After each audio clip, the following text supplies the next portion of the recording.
Hi, thank you. In the absence of a moderator, although I don't always feel moderate about any of the subjects at hand, I've been asked to sort of shape this, and I guess it's in part because it was from a conversation I had with the festival organizer that this panel came about, and I was saying that the festival, a little bit like so often I notice when I'm in bookstores or elsewhere, tends to say that it's a festival of literature, and yet nonfiction is kind of wedged into the cracks. Serious writers who are writing in nonfiction tend to be buried amidst the prose offerings. And it's occurred to me just over time that although many great novelists write great nonfiction, writers who are pretty much exclusively nonfiction writers are treated much the way that photography was treated by the great art museums and art snobs of the mid-20th century, until it slowly started to break in, and people now would think it's kind of Philistine to think that photography wasn't an art form. And I wondered about it. I wonder what people think about that, why people approach it that way. I've noticed that certainly amongst some of the mid-20th century writers, or people who got their start in the 50s and 60s, I would say, there was still very much, even though they became often best known for nonfiction, if they didn't write novels, they aspired to, and if they did write novels, they always felt resentful if the nonfiction got mentioned first. The big game was to be a novelist. And I wonder if you're really trying to respond to the world and to, in some way, render some account of reality in prose, narrative prose, what is it and why is it that we have these distinctions? And I don't want this, I was hoping this wouldn't become a fiction versus nonfiction discussion, which I think would be extremely uninteresting, but really rather everybody here writes both in various ways, and I know that the novelists certainly have done an awful lot of research within that, and so maybe we can start with you, Norbert, a little bit. Okay, I'll give it a try in German. Man kann einen Ausgangspunkt haben, und der Ausgangspunkt ist vielleicht nicht unbedingt der interessanteste, und zwar, dass die Trennung eigentlich sehr uninteressant ist zwischen Fiction und Non-Fiction. Man kann sagen, dass man für einen ersten Anfang davon ausgehen könnte, dass beides Fiction ist. Nur ist für den Non-Fiction-Writer von Beginn an vieles geklärt, was für den Fiction-Writer nicht geklärt ist. Für den Non-Fiction-Writer ist geklärt, dass ich meint. Der Schreibende ist in der Regel zugleich der Erzählende. Der Non-Fiction-Writer geht auch von einer Realität aus, die unverhandelbar ist, von einer festen Realität. Okay. The first thing one might say about this is that the division between fiction and non-fiction writing is not really that interesting. One difference might be that for a non-fiction writer at the start of his or her work, lots of things have already been cleared, while for the fiction writer, he has to first establish his or her reality, and the non-fiction writer begins with a given reality. Mir kommt es vor wie eine Diskussion zwischen Physik vor der Relativitätstheorie und Physik nach der Relativitätstheorie. Für die meisten Dinge beim Versuch, die Realität zu erklären, reicht die klassische Physik, also gewissermaßen Non-Fiction. Und wenn man darüber hinausgeht, und ich will auch keinen sozusagen Konflikt herbeireden zwischen den beiden, dann gibt es noch etwas anderes, und das wäre in der Physik der Schritt zur Relativitätstheorie. Und mit der Relativitätstheorie kommt Skepsis ins Spiel, kommt Relativität ins Spiel, was verschiedene mögliche Welten betrifft. Den Fiction Writer interessieren mögliche Welten mehr als die wirkliche Welt. Und kommt Relativität ins Spiel, was das Ich bedeutet. Ich ist in Fiction immer oder sehr häufig ein anderer. Ich bedeutet nicht unbedingt ich als die Person, die das Schreibende ist. Okay. The discussion between fiction and non-fiction writing reminds me a little bit between the discussion of physics before the theory of relativity and after the theory of relativity. The classical physics is good enough to express and explain most things. And I do not really want to evoke a conflict between fiction and non-fiction, neither between physics before and after, but with the theory of relativity, skepticism and relativity entered the field. As in fiction writing, different worlds have opened up. Fiction is interested in the relativity of the first-person narrator, who is very often another person besides the I.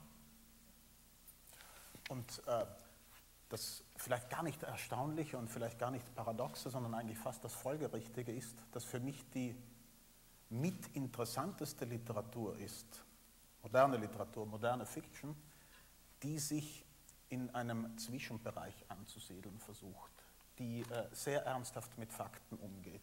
Zum Beispiel die Literatur die Romane von W.G. Sebald, die Romane schon früher des jugoslawischen Schriftstellers Danilo Kiš und noch früher Borges, wo fiktionale Dokumente mit faktischen Dokumenten gemischt werden in dieser Art von Erzählung, um eine neue Realität zu erzeugen, die weder unverbindlich ist, wie man manchmal der Fiction den Vorwurf macht, noch allzu down to earth, wie es manchmal die Non-Fiction ist. So, to me, it is not really astonishing and not a paradox that the most interesting type of fiction I find in an intermediary area, which is a fiction filled with facts. As examples, I would like to cite W.G. Sebald, the German writer Sebald, the Hungarian Danilo Kiš, and before him, Borges. All of these authors have mixed fiction and facts and have created a new reality that way.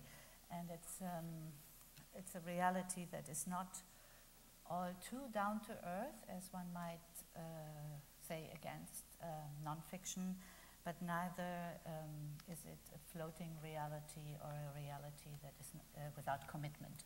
And one last sentence. Ja? Okay. Was passiert, wenn man als Fiction Writer die Realität nicht ernst nimmt, hat sich beispielsweise gezeigt bei Peter Handke und seinen Büchern über Jugoslawien. Man kann nicht, wie es Peter Handke manchmal getan hat, durch ein Kriegsgebiet gehen, mit dem Kopf nur im Himmel, mit dem Kopf nur in den Wolken. Okay. So one last sentence on this subject. What might happen if a fiction writer does not take reality seriously enough? Peter Handke could serve as an example. The way he went through Yugoslavia and wrote about the Yugoslavian war with his head in the clouds demonstrates that he did not have enough respect for the facts. It's interesting to me in the sense that I think we're all going to like immediately collapse this arbitrary bridge between fiction and non-fiction, and it might come back up again later. But we might build it up again as the debate goes on. What does the word fiction mean? It comes from fictus, to shape. It has nothing to do with a sense of creating a reality or non-reality. It seems to me that much of what we have chosen, I mean, part of the question here today is hopefully going to be, is why is there a gulf in people's imaginations between non-fiction and fiction? When it's so plain to us that facts are mercenary things. Facts can be used. Facts become fiction in so many ways, purely on a local level, or which became a universal level. I will never forget Colum Powell holding up a photograph of a chemical tanker, 5 years ago now, and saying, this is a photograph of a chemical tanker. It is a fact, right? And because he's holding it, and because he's there, and because he's in a real world, and he's coming through our televisions, we accept the fact that it's happening. And then he sort of extrapolates a fiction from the facts, because he doesn't know what's inside that particular tanker, but he tells us that there are chemical weapons inside that tanker that are being moved to different parts of the desert. And on the basis of that fiction, our daughters and our sons get sent off to war, and on quote unquote the very obvious facts that were there in front of us. And so this line between fact and fiction is one that it's not that we should ask what is the line between fact and fiction, but why is the line between fact and fiction in our imaginations, and why, therefore, do we seem to put a different value on the two different disciplines? In the end, as far as I'm concerned, I use the terms all the time, fiction, non-fiction, but really, they're useless terms in the sense that we're all storytellers. And then it gets down to the texture of the storytelling. But I think for the purpose of this debate, we'll probably still have to hew along the lines of fiction, non-fiction, but just to make sense for now. Go ahead. No, I think the difference is with the readers. Try the German again. Sorry. Your English is better than ours. Die große Unterscheidung wird, glaube ich, von den Lesern gemacht. Die Leser, jetzt sehr plakativ gesprochen, lesen Non-Fiction, um Informationen zu bekommen, und Fiction aus anderen Gründen. Die Gründe sind sehr viel schwerer erklärbar. Bei Non-Fiction gesteht man auch zu, dass das Buch im Zweifelsfall, also das ist die Frage von gut oder schlecht nicht so gestellt. Bei Fiction geht es nur darum, ist das Buch gut oder ist es schlecht. Und worüber es ist sehr zweitrangig. Das berühmte Flaubertsche Diktum, er möchte ein Buch über nichts schreiben. Okay. In my opinion, the big difference between fiction and non-fiction is actually made by the reader. The reader reads the non-fiction book for the sake of information, and a fiction book for other reasons which are not quite as easily determined. With a non-fiction book, it's about the facts, while with a fiction book, the question is really, is it a good book or is it a bad book? And I would like to quote Flaubert and his dictum, to write a book about nothing. Well, I guess as the person here who's most busy writing nonfiction, I would disagree with the idea that one reads nonfiction only for information. One reads bad nonfiction only for information. And quite likely one should distrust the information. But I mean, as a nonfiction writer, one's often reading other books for information. Right? You take a topic, whatever your topic is, you read the biographies, you read the histories, you read these things. Every once in a while, one jumps out and you say, this is a terrific book. Mm-hmm. And you put it in the category of good book. But a lot of the time you think, this is a fantastic source. This is a fantastic database. Somewhere in here I want to use this little detail in some other way. I want to take this, I want to take that. But to me, we've got this category, nonfiction, which is the negation of something else. And I've noticed that, I mean, there are some New Yorker writers who favored the phrase, the literature of fact. And I think that one might think of that, not that all literature is based on fact, because it's all based on some idea of reality out there. You said earlier, Norbert, that the nonfiction writer has this, I suppose, advantage, or anyway, certain established given, which is that he has a given reality at the beginning, whereas the fiction writer has to establish her reality. I'm not convinced of that. I think that the nonfiction writer has to establish a reality in much the way that Colum was referring to the Colum Powell example. I mentioned photography earlier. If you take, there's some interesting things where if you look at a row of, let's say, press photographs, but photojournalism by good photographers, all standing in more or less the same photographer's pen, 12 square feet that are penned off in front of an event, be it a presidential event or the Sniper Alley in Sarajevo, where they all had to be behind about the same 6 feet of sandbags. They get very different looking pictures. So they're establishing from the so-called given reality, their individual reality, without any intervention of their hand or so onto the image itself. And I think that nonfiction writing, when it becomes more interesting than the facts itself, when you hear the phrase the literature of facts, I like to think of that as more the formal challenge that you're setting yourself. You're saying we are not going to go beyond those facts. There is going to be some basic idea that everything that I say is not because I imagined it, but because I found some kind of corresponding external piece of information, and that creates a kind of limitation. And in many ways, I think nonfiction is you have this tremendous advantage, which is that when you're a little bit stuck or you're wondering what happens next, you can always call your character. I mean, if they're alive, or you can always distract yourself with further research and go out and reference it, whereas the fiction writer has to basically scratch around inside their head or search and do some kind of research that spurs their imagination. But I think that the nonfiction writer also, all the time, there are these moments where you run up against the fact that your character isn't as interesting as the situation that they're in, or so, that they are not able to articulate more than 80% of what you wish they could articulate, that they get right up to the brink of saying it, and you think, if I was a fiction writer, I could drop in this killer line right here and complete this character, and I can drop it in as my line to illuminate this situation, but if it belonged to the character would come alive in a different way, but it doesn't, and I can't. If I were a fiction writer, I could. And I think that in that sense, it's not a this versus that or so, but it is there's a distinction I'm trying to draw, in other words, between nonfiction writing and journalism, where nonfiction writing seems to me ultimately to be a work of imagination. It's just working different muscles in the imagination and approaching different aspects of the construction of the story that way, because you're stuck with what's outside you.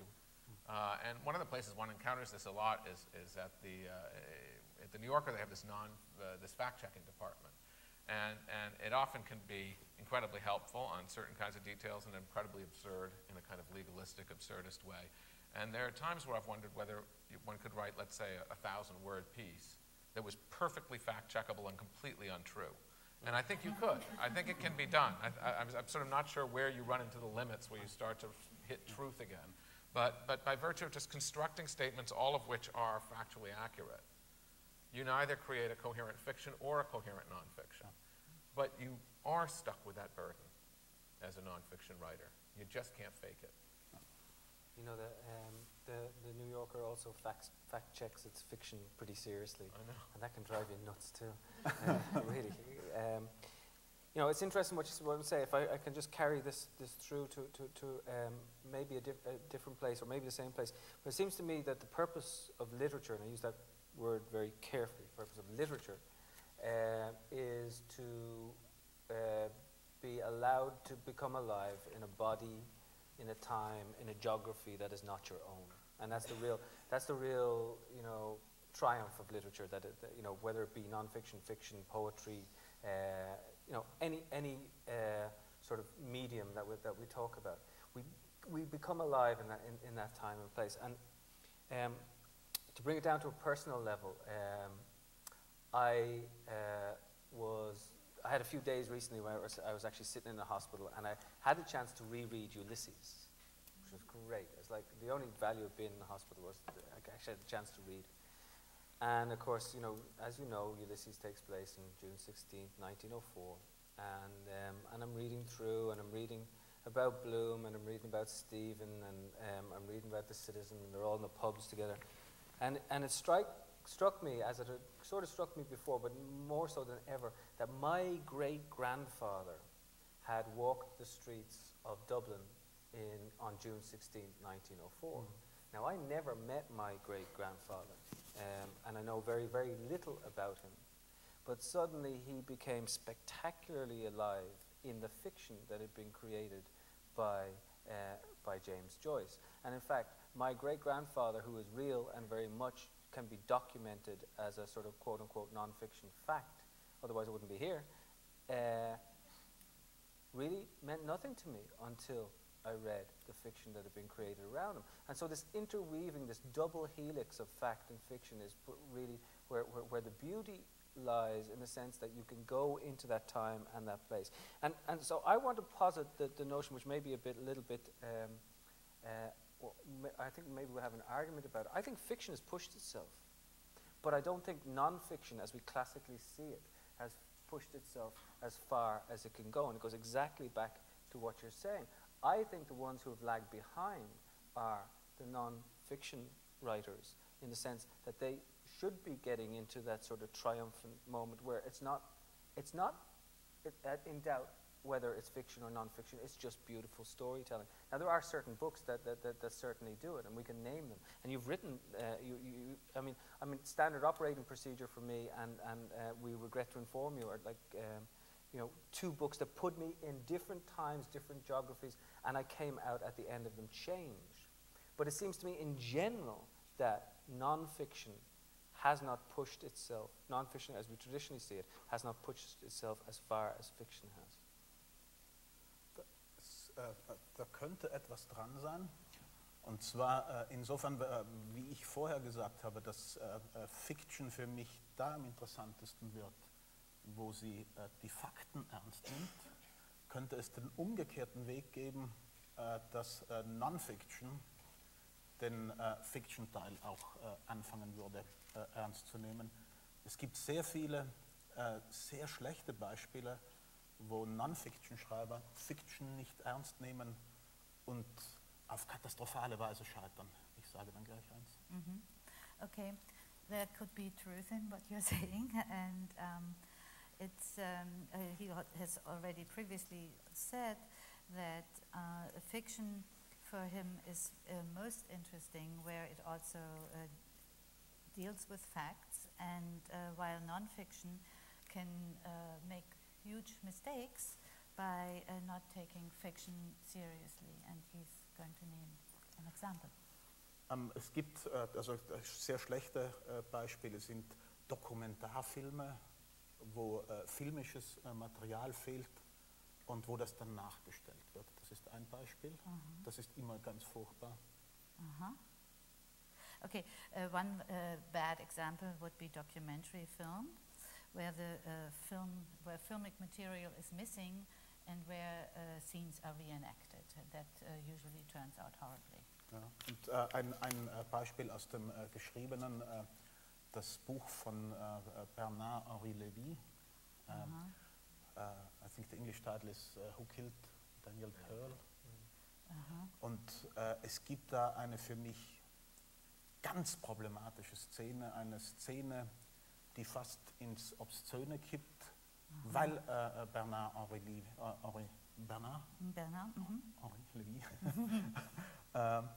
die Fiktion nicht ernst nimmt. Ich sage dann welche Szene. Okay, in literature or in the world of the word, one very problematic example would be the book Who Killed Daniel Pearl by Bernard-Henri Lévy.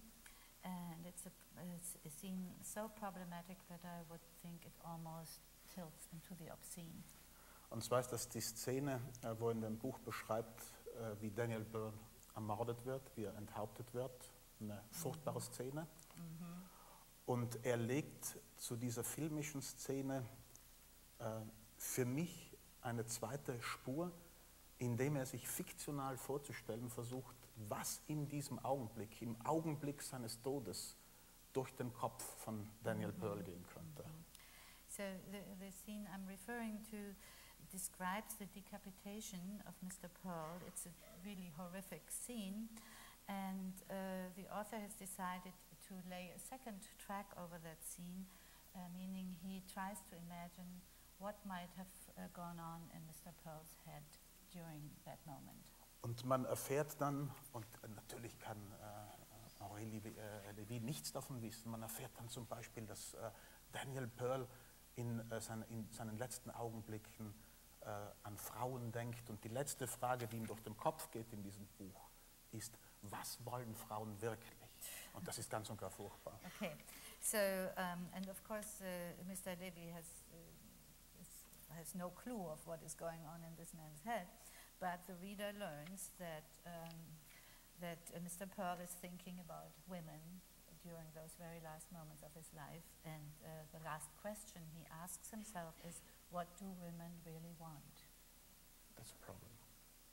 That's a real problem. That's a problem. Well, my understanding is it's not really presented as fact. It's a book that involves a factual investigation and then departs into these fictional reveries. And I suppose the question is whether one makes those things clear. I mean, there's a moment not unlike that in Let Us Now Praise Famous Men. Do you think you can do it? I rarely take much satisfaction or pleasure in it, but I don't see why it should be taboo. I just think the problem is, can it be done successfully and as persuasively? Isn't there always going to be the problem that one side or the other is more persuasive, more successful, better? Either you come away thinking, boy, it's better when that guy goes off into fiction, or boy, it's better when that writer goes off and sticks to the nonfiction and doesn't start trying to put things into his victim's head. James Agee, at the very beginning of Let Us Now Praise Famous Men, which is one of the really interesting works that gets caught up in the nonfiction canon, talks endlessly about the sort of value of documentary observation. He's down with Walker Evans, studying, embedding, as we now say, with the sharecropper family in the Depression for Fortune magazine. He writes this incredible preamble to the book where he talks about, if I could, I would do no writing here. I would simply present you with artifacts, with bits of cloth and dirt and smells and the air that you're in. And I think any writer, fiction or nonfiction, anybody who's observing reality at different times feels, in the way that Conrad describes, wanting to just take you and make you, smell this clump of earth or something. He does this and really persuades you of almost a kind of nonfiction manifesto. Then you turn the page, it's chapter 1, night, and he says, it is night, everybody is asleep. On the other side of the wall, the whole family is asleep, and the woman is dreaming, and she is dreaming of me. I mean, I'm compressing it, but you sort of think, wait a minute. I thought I was just getting into this place where nothing but the dirt beneath the nails scraped away personally was going to be in front of me. So I agree. I think it's problematic. I think in terms of what Colum was suggesting earlier, it's something that you're saying. If only it could be done interestingly. Right. I think it could be done interestingly, but what do you do with it? It's just not successful. Aber mit fiktiven Personen hat man im Zweifelsfall, in diesem Zweifelsfall wie den von mir beschriebenen, mit fiktiven Personen hat man eigentlich immer nur ein ästhetisches Problem, und mit realen Personen und mit dem realen Tod von realen Personen hat man mit dem ästhetischen Problem auch ein ethisches Problem. Das macht, glaube ich, den Unterschied. Okay. What I would like to say about this yes, okay. Yeah, with fictitious persons, one has mostly aesthetic problems, but as far as real people are concerned, then the ethical problems present themselves as well. Yeah. I mean, you mentioned earlier the role that the reader's imagination plays in all of this. And I think that's interesting. I mean, I have a young daughter right now who, whenever she hears stories, is always saying, is that a true life story? And she doesn't like it better or worse. It may, if it's scary, matter a little bit if it's true life or not, but it's more just trying to understand what is true life and what is fancy and their comfort zones within that. And I find this interesting because, I mean, some of the really great nonfiction, of course, is memoir, which seems to me to belong to a third category, frankly, from fiction and nonfiction, because it's not reported, documented. It involves this complicated place called memory that's neither perfect fiction nor perfect camera reel documentation. But you think of somebody like Primo Levi and his memoir of Auschwitz and how that's different from a researched or a historical book about Auschwitz, including a researched book that might have 20 or 2,000 testimonies of survivors mixed into them. Because what you're getting is a voice and a language and a sensibility.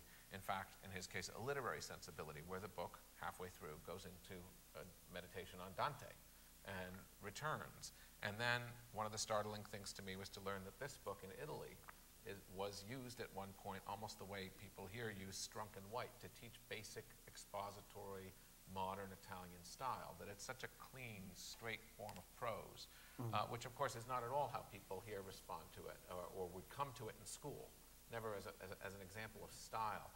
And I find that interesting because this is a book then that's functioning on so many levels, except that you feel that you're in the hands of a probably fundamentally honest observer, that to the extent that he's calling it a memoir, it's also a memoir in which he himself barely exists. You know, at one point in the second volume, The Truce, his post-war memoir, he gets sick and comes very close to death. And I think I spent as much time mentioning it as he does. He sort of says, then I'm not sure what happened for the next 6 weeks because I was at death's door, period. And he goes back to the stories of the people around him, which is very moving. And it's also striking because at that moment you realize how much that role is a big part of nonfiction. And it's very different, the role of the narrator, when it's not a true life person. And so I think nonfiction writers maybe don't have an advantage in establishing their reality. I think they have a little bit of an advantage, and it often is to their detriment, in the idea that it is a real life story because people sort of take an extra interest in it. You have to imagine it less because it is so. Do you think this country values it more? Or do you think... Yeah, well, let's just talk about this country. Does this country value... this country somehow. Yeah, value it more because it's supposedly true, because it's supposedly happened? This based on a true story is like an award winning somehow. Wenn man vor einem Jahr die Geschichte eines Afroamerikaners erzählt hätte, der amerikanischer Präsident wird, dann wäre es wahrscheinlich ein kitschiger Roman geworden. Jetzt ist es based on a true story. Right. It's a whole Frey thing. I mean, if Frey's book... I just want to say what he said that... okay, I like so he said right. It's like almost like a badge of honor that are based on a true story. And if a year or so ago somebody had written about the story of an Afro-American becoming president, it would have been considered a kitschy novel. And now it's based on a true story. Unless it was good, but I mean, there's always that problem that being good is just a whole separate complicated category, I suppose. but no, I think based on a true story, it's a shortcut of a certain kind for a certain aspect of imagination, right? That's when you said earlier you read it for information. You read a true story for information. But I mean, if it just, you might read, because it's just like, okay, I'll read this because at least I don't have to wonder.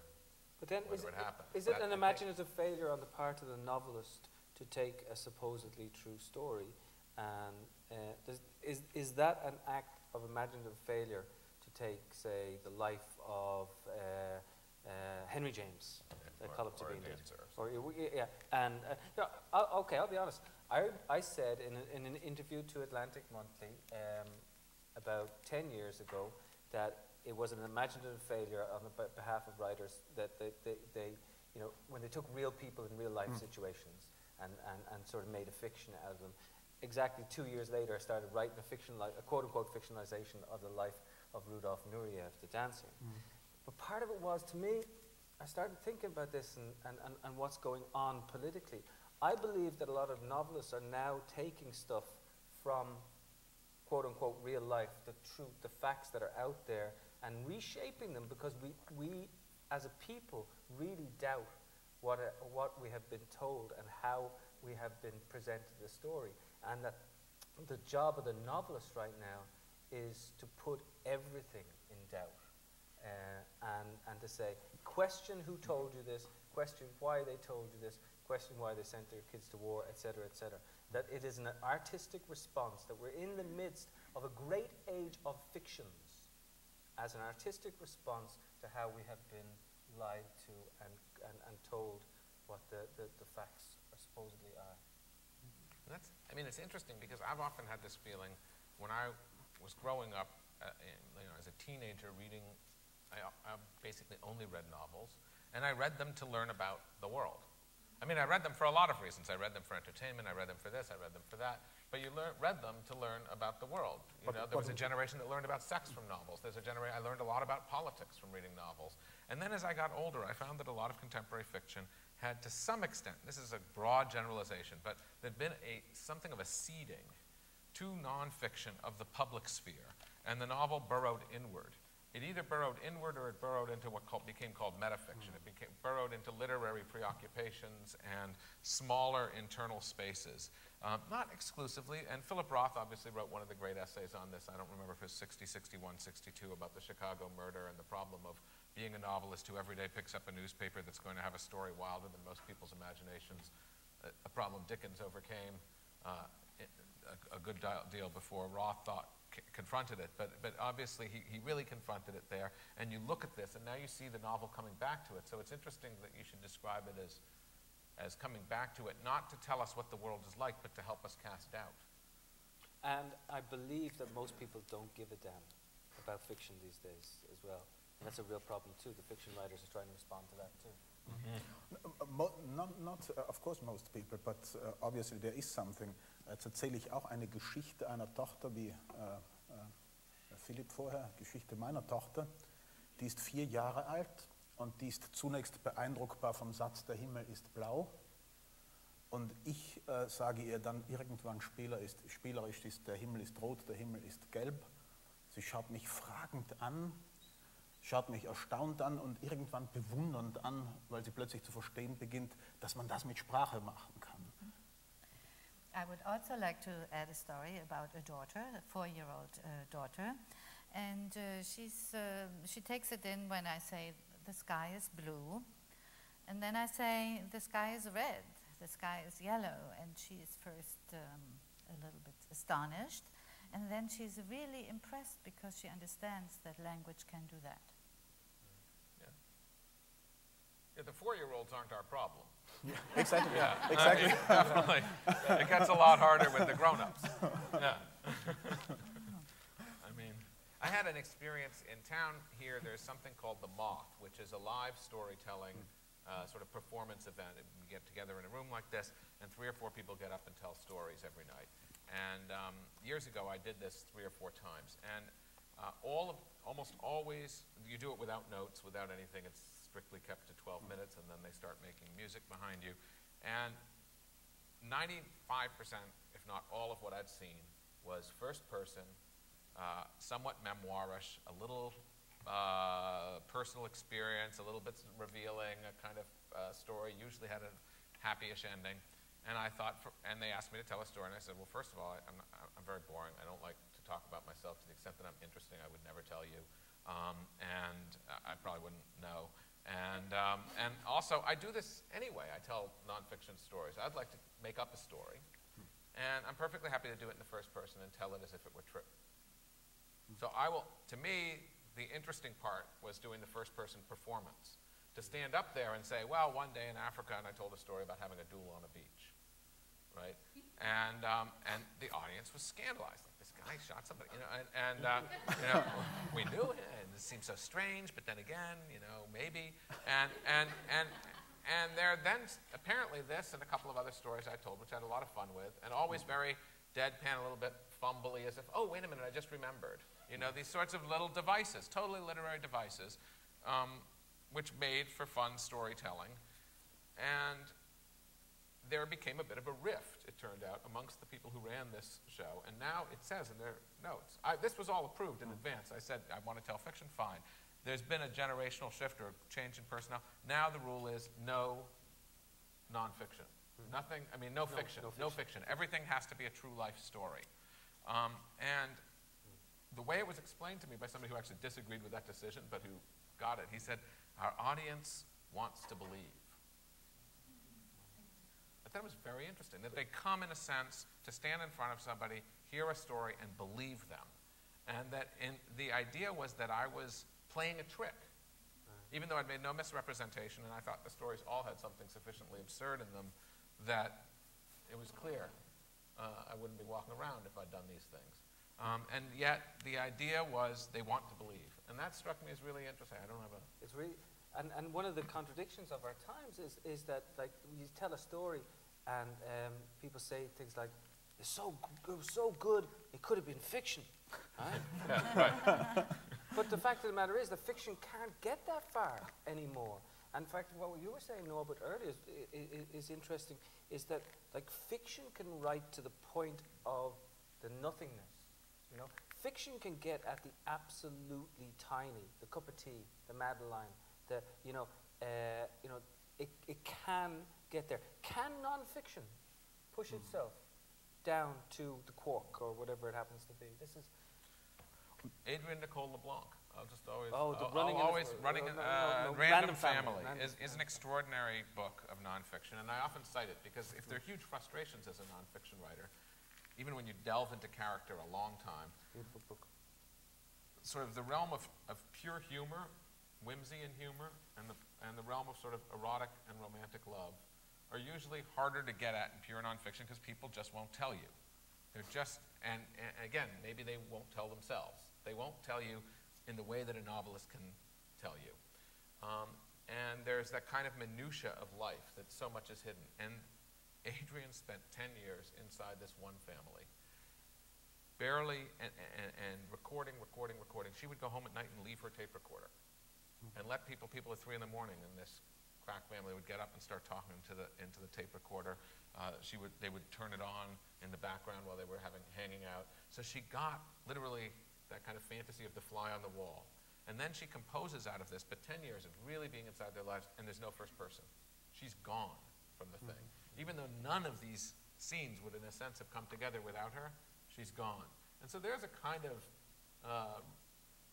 I would say, profound step in nonfiction that she made, because it's incredibly readable, it's very beautifully written, and there's a density of detail that does sort of make you think, oh, right.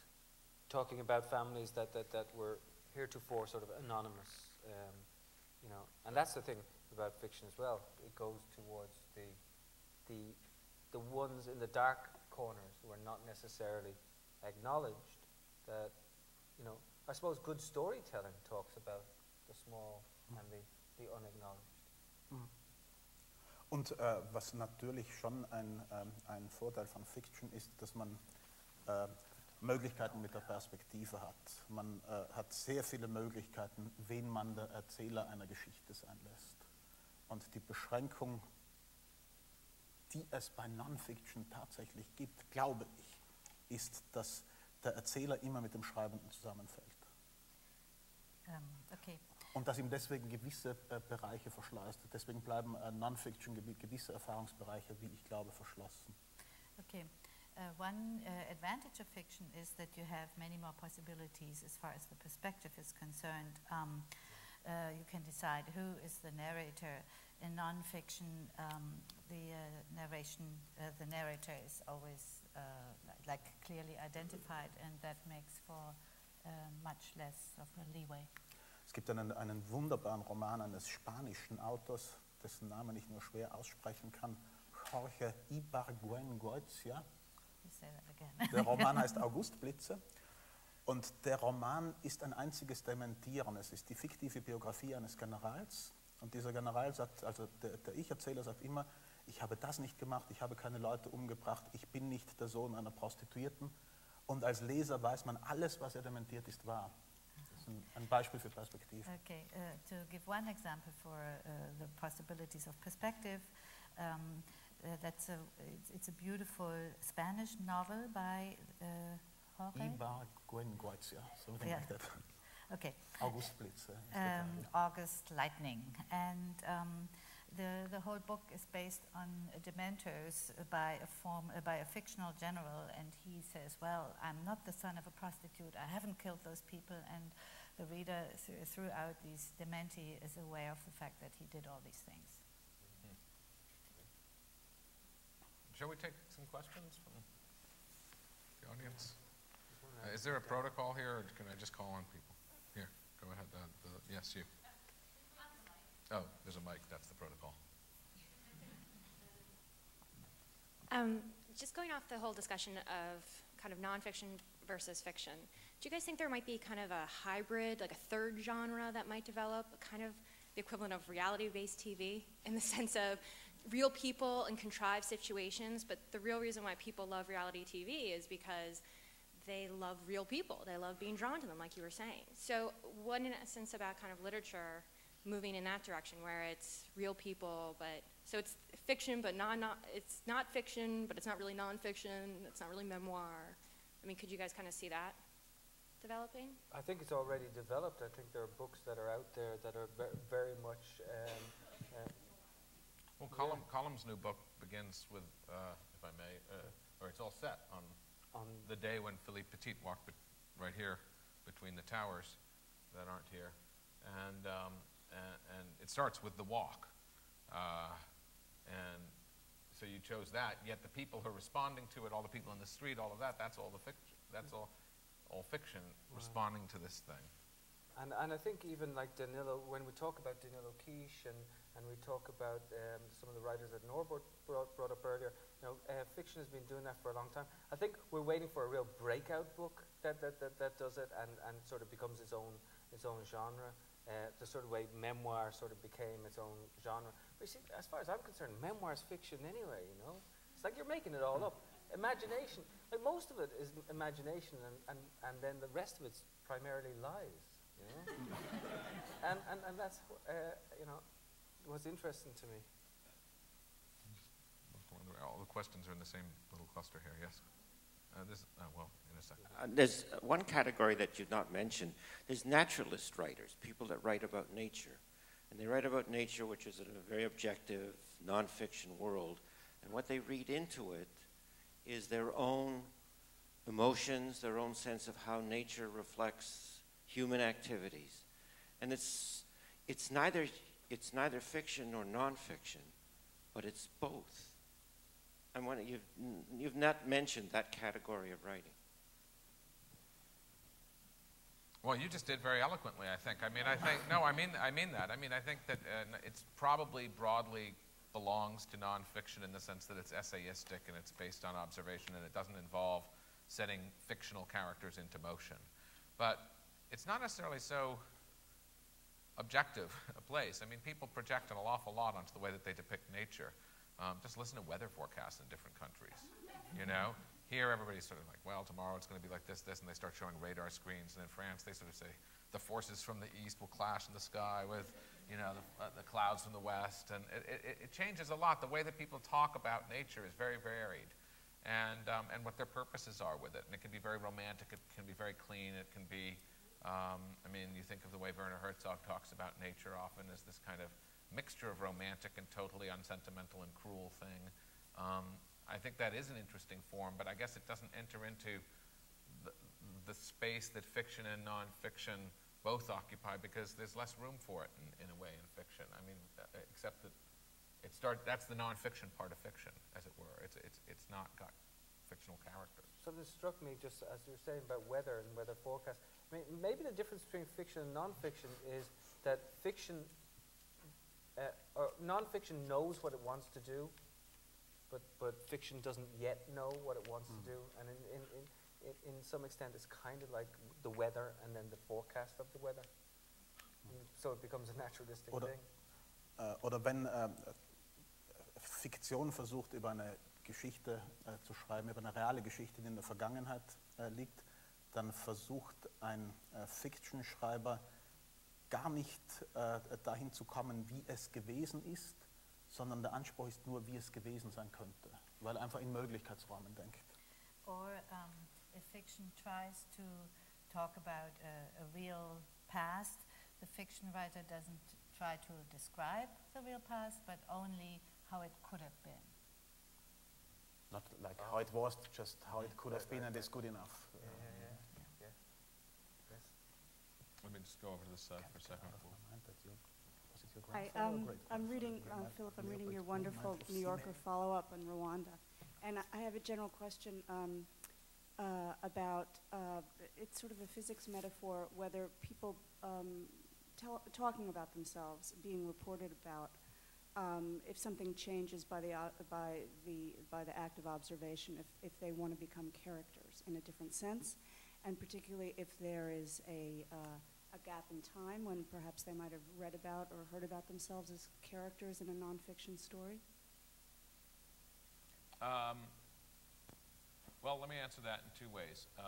I sort of distinguish between what I call professional sources and like people that you write about. Professional sources being people who, outside of their encounter with me, it's part of their life to talk to to reporters or the press or in some way to be interviewed or written about or seen. They're public figures, even minor ones. And with them, I think it is a different relationship. It doesn't mean that with such a person you can't also hit a level where they're speaking outside that capacity and without even fully any longer thinking too much about what's going to come out on paper. Then there are people who have never spoken to the press before, what in this country are often called ordinary people, but in foreign reporting are often people, I mean, there's another layer to this, which is as a foreign reporter, you're writing about people in a way that they're unlikely to see. Even the public figures, but particularly the so-called ordinary people, are just unlikely to encounter your newspaper or magazine or book. It's not going to come back to their country. And in the case of Rwanda, I became aware pretty early on that this is a country that has very high levels of illiteracy, had no written language prior to colonialism. It had a very developed oral tradition. And that manifested itself in the sense that you could meet the most ordinary and uneducated peasant, and they would have a structured way of recounting a story. And that structured way belonged to a tradition in which people had very direct senses of, it was this time of day because we were eating our evening meal and this happened. You could see these almost little Homeric mnemonic devices entering in a very casual fashion. With them, I felt often that I couldn't read at all what they thought I was doing. And that I often wondered if they had any idea what it meant to tell a story that might then be told to others. Or if they cared. What they cared about usually was that the world should know. You'd hear this kind of phrase, like, well, you can please tell the world, like you had some direct line to the world. And I remember the first time I really dealt with this, I was in the Philippines doing a piece about Vietnamese boat people 20 years after the fall of Saigon, who were stuck in these refugee camps in southern Philippine islands. And in the camp, the word got around that there was like an American had come. And pretty quickly it was like I was a lawyer, and then I was a congressman, and then I was a senator. And so people would come and they'd say, when you go back to Washington, will you please tell the people that? And I felt terrible because they were sneaking out of this camp. I was writing for Granta magazine, for goodness sake. I was like, I don't know if anybody's going to read this at all. And it's not going to help you, and you shouldn't take any risks to talk to me. And with people like that, I felt I had to obscure their names. Sometimes people would, in more foolhardy situations like still in Vietnam or in a place that's potentially dangerous to be quoted at length by me, want to be brave and say, use my name. And I'd think, why? It's not going, if you're not a public activist for a professional reason. In this country, the opposite's true. Ordinary people are all like, I got a great angle for you. We live in this very mediatized country where you would get this even when I was covering the election. You just stop and talk to somebody at a rally.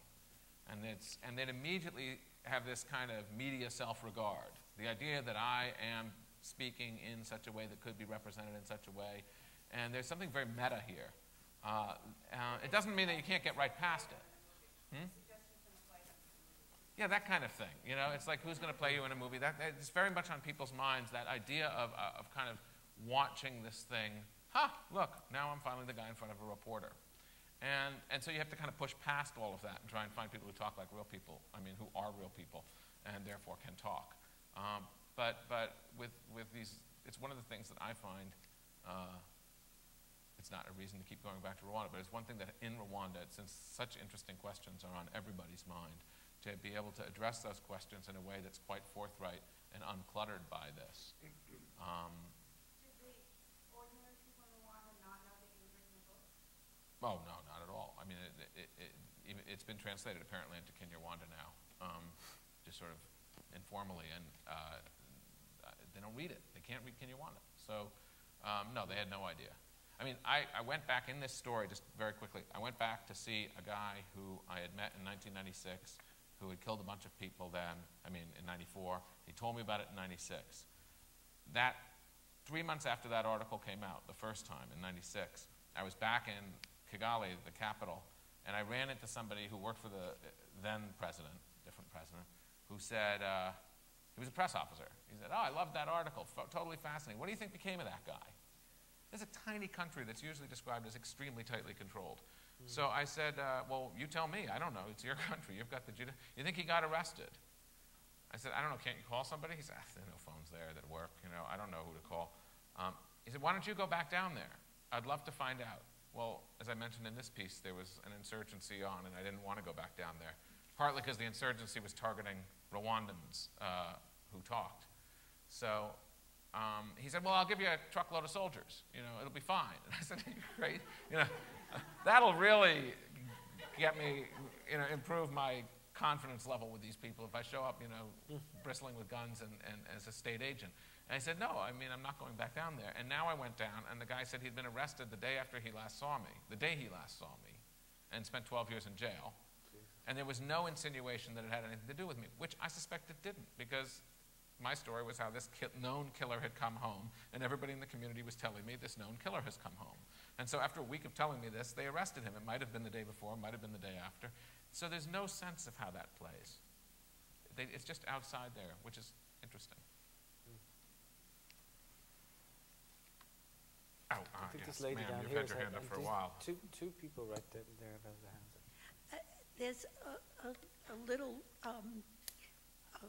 type of writing that I think you haven't mentioned, and that's interpretive writing, either novels or paintings, or you mentioned Ulysses. There's a whole industry of Joyceans who interpret his work, and you talk about facts. This is a man who would write to his relatives to find out the exact name of a pub he was using and the street that it was on.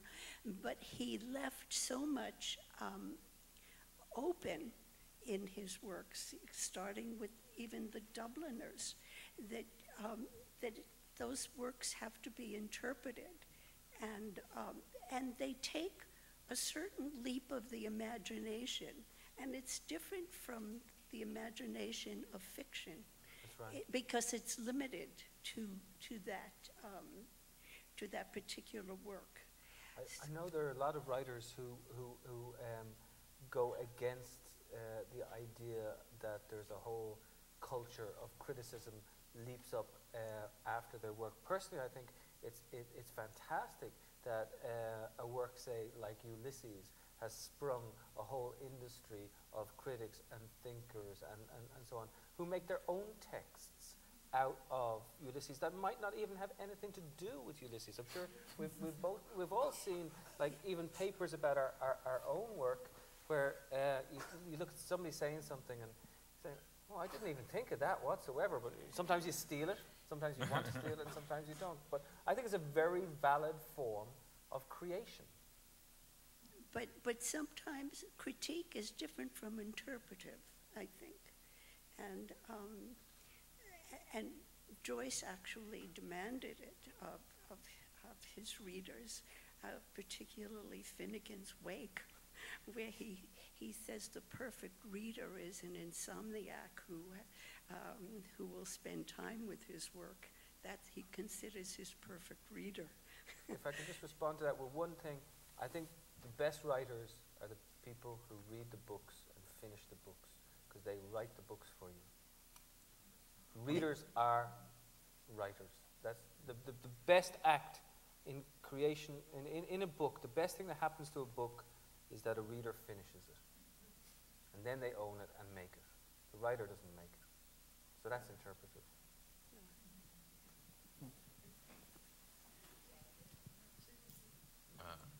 There's a gentleman here reaching for the mic actually already. Would it be easier for a successful writer in non-fiction also to write good fiction and vice versa? And in your opinion, how important it is to get a good publisher to market your writing? Is it more important for a fiction writer or non-fiction writer or for both? Es gibt zwei Beispiele, die mir einfallen. Susan Sontag wollte immer Anerkennung für ihre Romane. Offenbar, das kann ich nicht beurteilen, mehr Anerkennung, als sie in diesem Land für ihre Romane gekriegt hat. Sie ist sehr geschätzt für ihre Essays, für ihre Romane, auch aber nicht so sehr.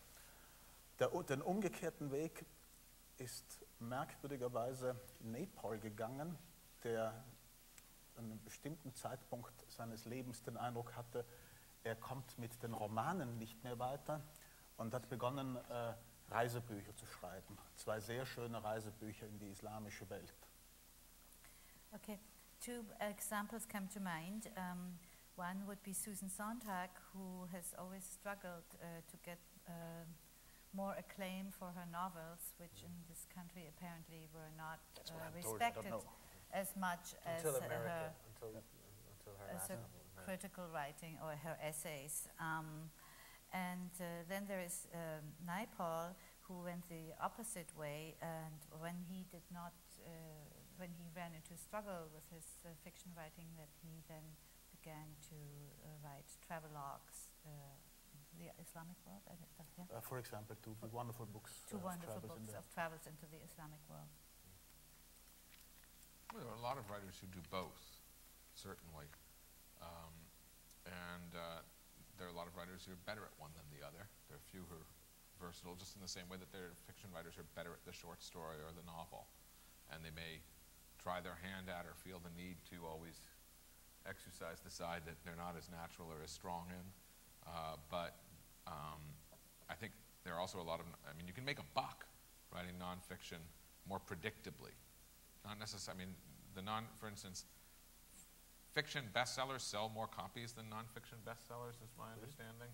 On the other hand, probably overall nonfiction books sell more copies because they're topical and they're out there and they get discussed on television and so forth. But I think a lot of fiction writers will figure out a way to do a nonfiction project that allows them to go and spend time in a place or do some kind of research or expose themselves to a world that they then want actually to write a novel about, which is great. I mean, it's a totally, and I think with Naipaul that was a huge part of it, is that he traveled to write. He would turn out his books and do it that way. One goes back and back to the same sources. And I think ideally these forms are available to us as writers in different ways. In college I wrote a play because I passed a poster that said that there was a playwriting contest, and I thought, great, I'll write $300 was my rent then, that was the prize. And so I wrote this play and I won the contest, and the prize also had a director come in. And the director said something that made a big impression on me, because I was about 18 or 19 at the time. And he said, I don't understand why there are all these categories these days. Now you've got fiction, nonfiction, poets don't write plays, plays don't write fiction, this, that, and the other thing. A playwright is a theater person and not in an English department. He said, it used to be, he was kind of a gravelly old, when I was coming along, a guy wrote whatever he could make a buck at and tried his cheek at anything, You just wrote what you could, and you wrote what was next, and if you had to write for a newspaper for a year, you did that, and then you cranked out your novel cycle in verse the next year. So, and that actually, I think, it was very liberating to me to think of it as not having to choose between them, even though they each have their own terms. And just a little bit off your question, but the great John Berger says, never again will a single story be told as if it were the only one. So there are lots of different ways to tell a story, lots of different ways to skin a cat. There's a question down here. Oh, sorry. Von Faulkner gibt es nach all den großen Romanen, die er geschrieben hat, die Geschichte, dass er irgendwann gesagt hat, er hätte im Grunde lieber Gedichte geschrieben. Dass es immer auch die Sehnsucht nach dem anderen offenbar gibt. Okay, and of Faulkner, it is known that after all the great novels he had written, that he said that from the bottom of his heart he would have preferred to have written poetry. So there seems to be he did write poetry. There's always that longing for the other. Yeah, but he did write poetry. Yeah. Sure. It's all the same. All the way up in the back there. Oh, sorry. I'm still part of the room. I've often heard it said as a compliment to wonderful nonfiction that it reads like a novel. And I have my ideas about why people say that, but I wondered, and I'd be happy to mention it, but I wanted to ask the panel why people feel that way. Why you think people feel that way? I suppose people think that there should be a certain thematic rounding out in a novel, that a story gets, it comes to a sort of symphonic end, there's a coda at the end. But the fact of the matter is, in real life, in true life, there's no real beginning, there's no end. Our stories don't begin nor end anywhere. But in fiction, they certainly do have a definite beginning point and an end point, or in most fictions. I mean, there are great fictions that don't have that, like Finnegan's Wake, like, you know, there are books recently that have done that. I think people want a certain sense of completion that they don't find in real life. I mean, I think also when the term is used, it means a couple of things. One, it means it's entertaining, which is a good thing. But that it, you know, it entertains in highbrow or lowbrow terms. That's usually a good thing. It contains.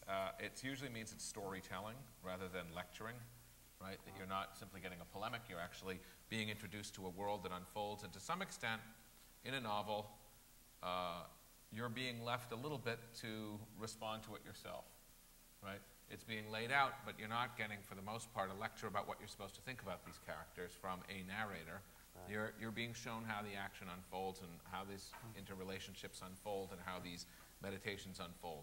And I think that's probably why. Though I'm not sure that, I assume that that's what it is. I mean, maybe it's much more mercenary. Maybe it's because novels sell so much better. But they don't. Yes, ma'am.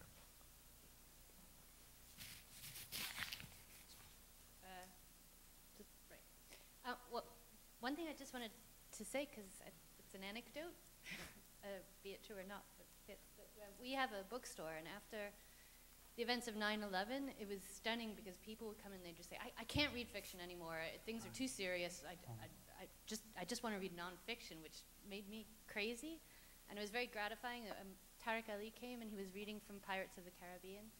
And the one question, this person was doggedly saying, like, tell me, what should I read? I want to understand what's going on. What should I read? If I want to read the Middle East, what should I read? And he was clearly supposed to say a certain newspaper or publication or a website or something. And Tariq Ali just said, oh, read novels.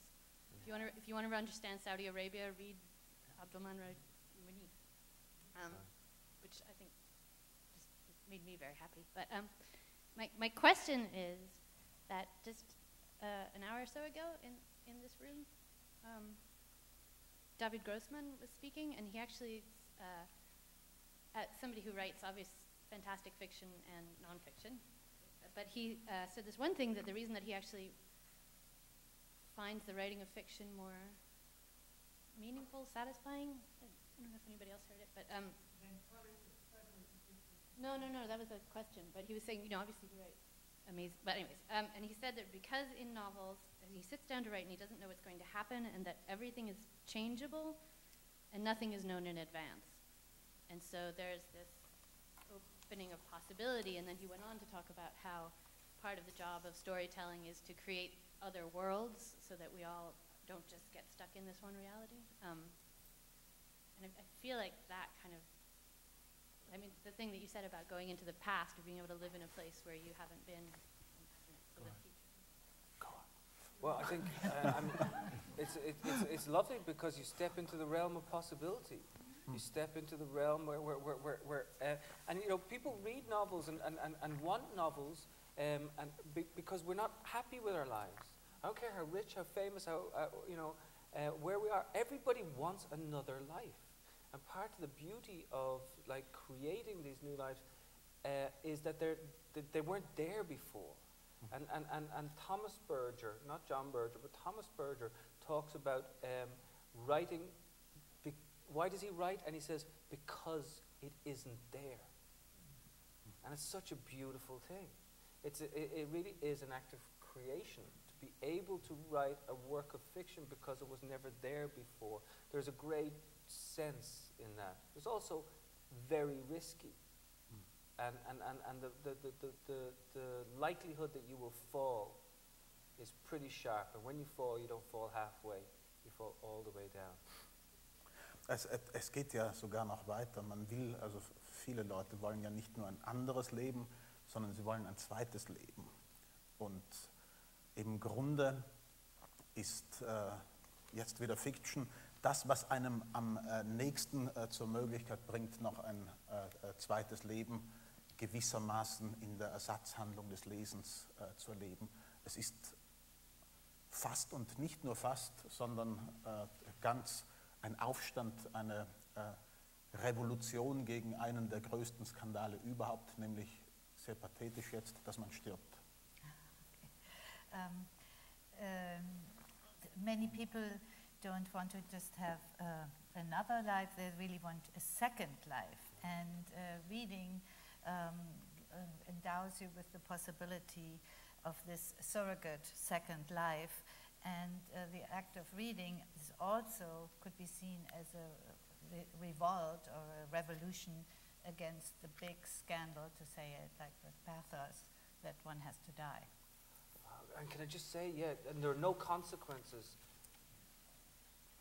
directly to your life, but when you read nonfiction or you know, if you go into Abu Ghraib or you go into, you know, a hunger strike in Northern Ireland and everything, the consequences for having read that are absolutely, they get into your life, they're torn.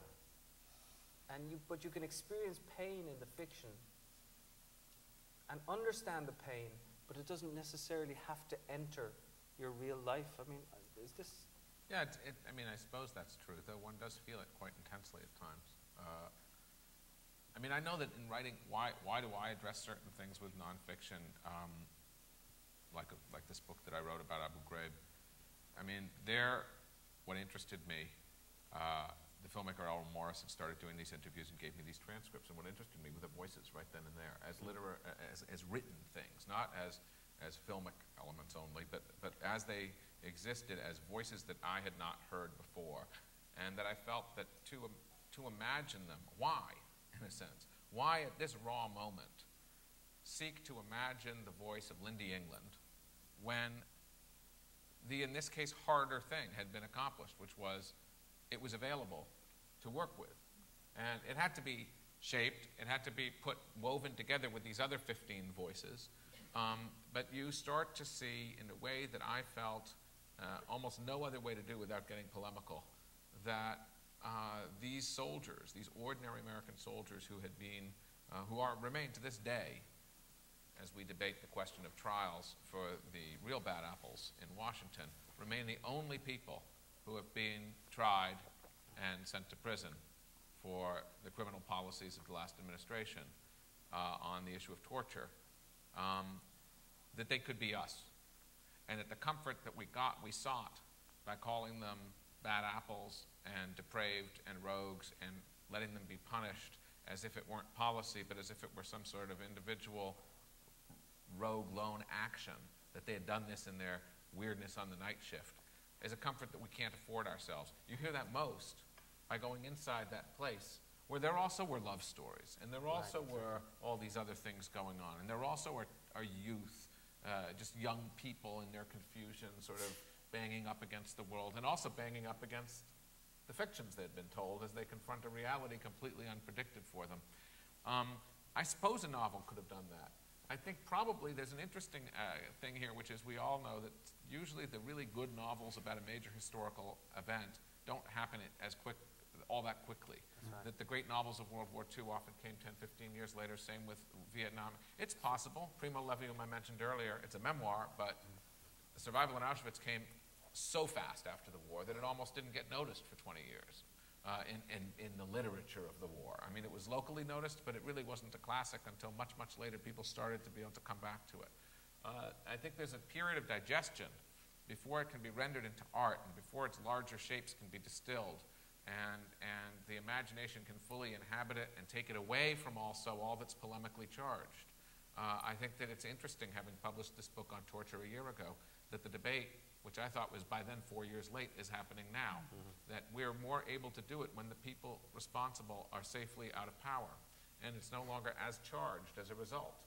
It's actually, in historical terms, quite quick after they're out of power, thanks in part to the president drawing that line very quickly and recriminalizing torture on his way into office. But that creates, for writers too, a moment where you can look at something differently. And I think nonfiction inhabits that space, the immediate space, perhaps more comfortably in terms of this kind of rich imagination. No, that's very I'm groping for reasons why, but I think that may be.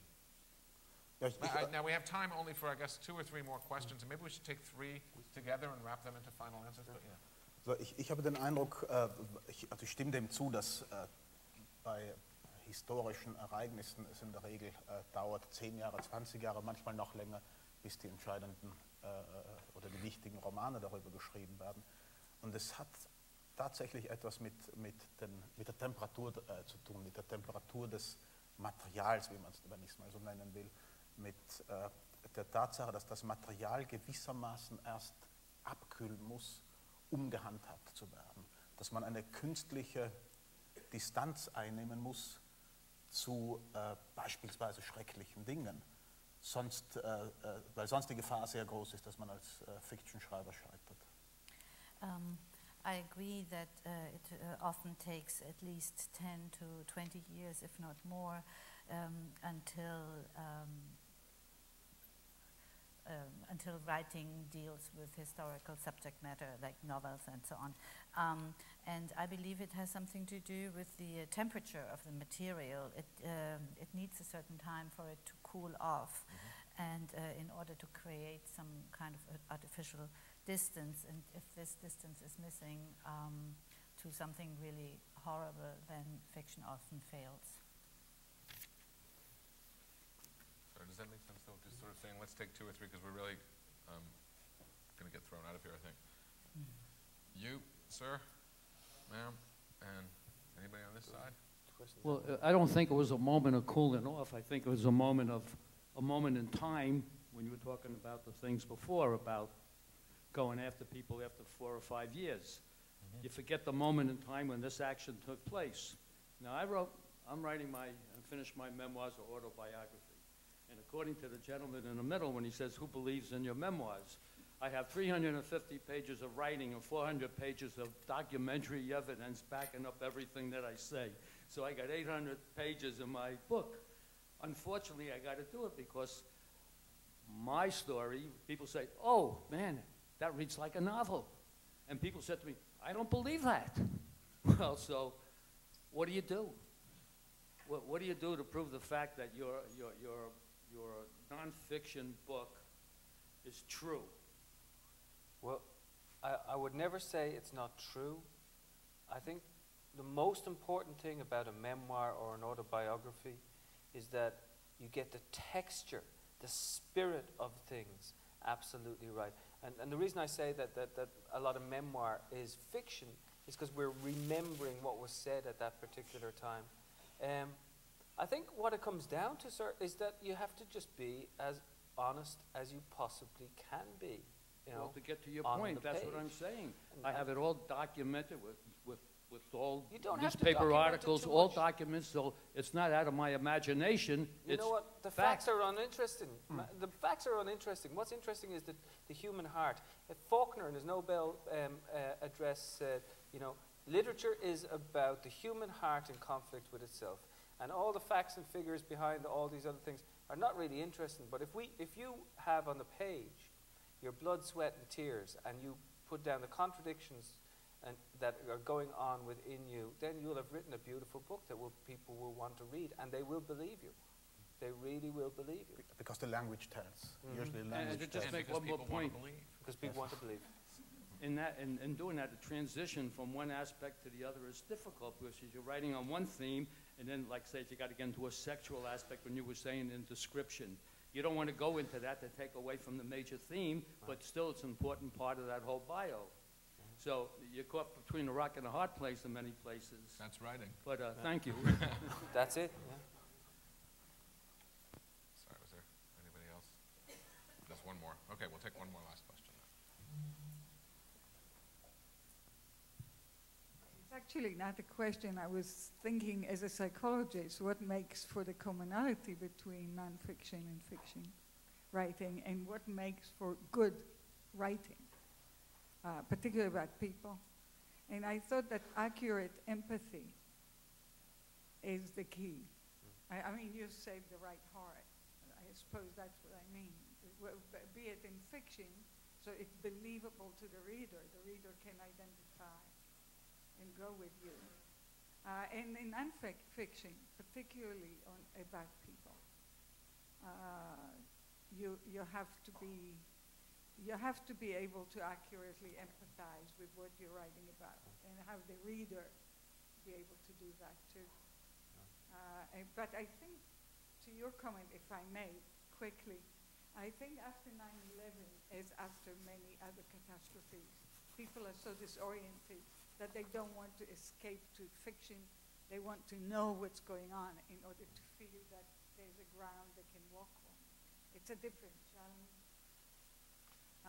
So, I mean, you can talk about that too. Yeah, I mean, I guess I'll respond to that and that earlier thought about how after 9/11 people turned to fiction and nonfiction. I don't know. I didn't particularly.